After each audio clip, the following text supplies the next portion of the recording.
سلام دوستای عزیزم، حالتون چطوره؟ امیدوارم هر جا که هستید حال دلتون خوب باشه. خوش اومدید به چنل یوتیوب من. امروز اومدیم بازم به شهر زیبای ماسوله. بهتون قول داده بودم که تمام این ویدیوهای این شهر رو براتون بگیرم به صورت کامل. امروز دیگه ما قشنگ نوک کوه هستیم و یه بازار خیلی زیبا رو میخوام بهتون نشون بدم. آدم واقعا از این همه خلقت خدا و بافت قدیمی این شهر واقعا انگوش به دهن میمونه، از بس که این شهر زیباست. پس تا آخر ویدیو با من همراه باشید. لایک یادتون نره، سابسکرایب حتما بکنید، من به حمایت شما نیاز دارم و هر نظری که دارید داخل کامنت ها برای من بنویسید و اون زنگوله رو روی آل بذارید. پس بریم با هم دیگه این ویدیو زیبا رو ببینیم. بچه‌ها یه سوالی دارم ازتون، به نظر شما خارج از ایران جایی هستش که به اندازه ماسوله به این بافت قدیمی انقدر قشنگ باشه؟ اگه هستش حتما داخل کامنت ها برای من بنویسید، خیلی دوست دارم بدونم، چون من هر چقدر که سرچ کردم نتونستم پیدا کنم. اگه شما میدونید حتما داخل کامنت ها برای من بنویسید.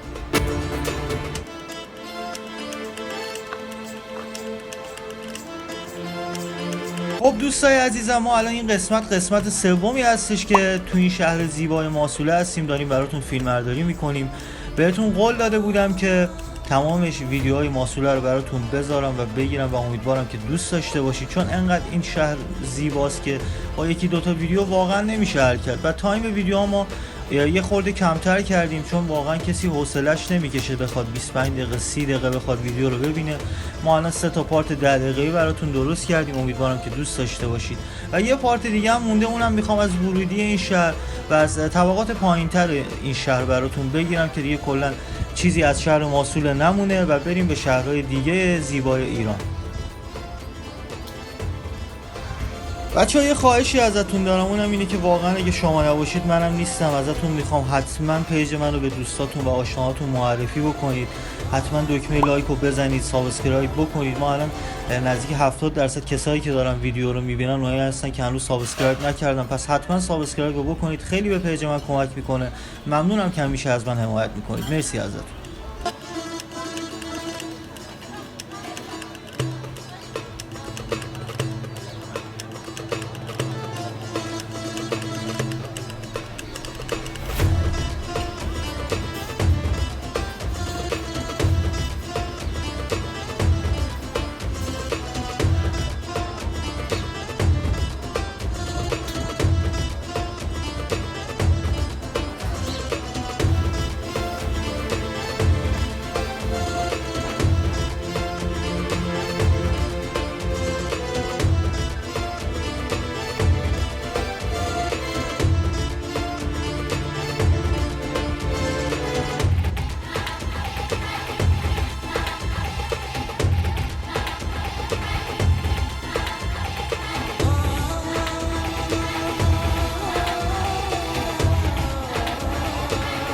بچه همیشه سعی کنید وقتی به ماسوله میاد توی 2 تا فصل بیاید.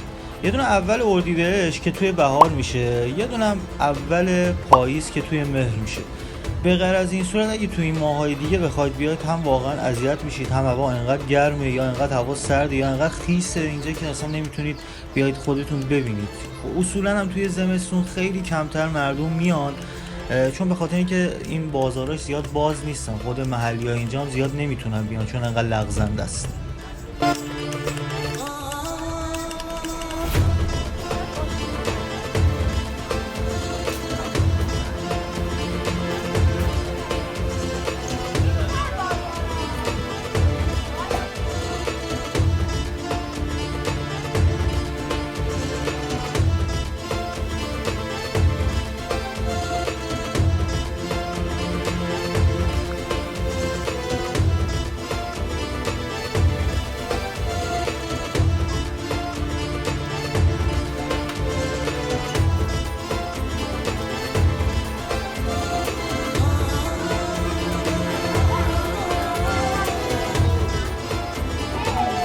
بچه ها این قسمتی هستش که شما میتونید بیاید اینجا غذا بخورید، خیلی چیزای خوشمزه‌ای داره.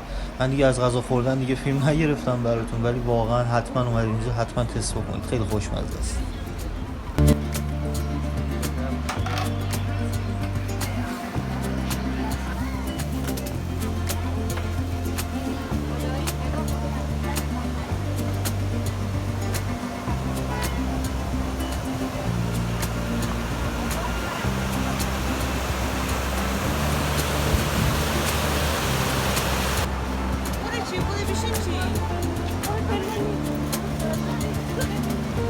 اینجوری میره بالا، اینجوری میره بالا، از اون برم میره بالا.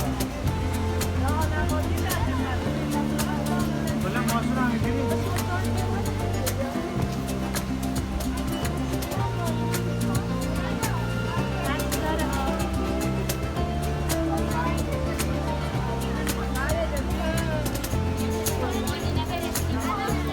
عاجزم کوه محمد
بچه‌ها این قسمتی هستش که وقتی شما اول بازار ماسوله میشید این همچین قسمتی رو میبینید. خیلی جای باحالیه. یه محصولات چوبی هم هستش داخل اون مغازه. ما والا نتونستیم بریم، یعنی به ما اجازه فیلمبرداری ندادن. اون تو هم حتما برید، خیلی جای قشنگیه.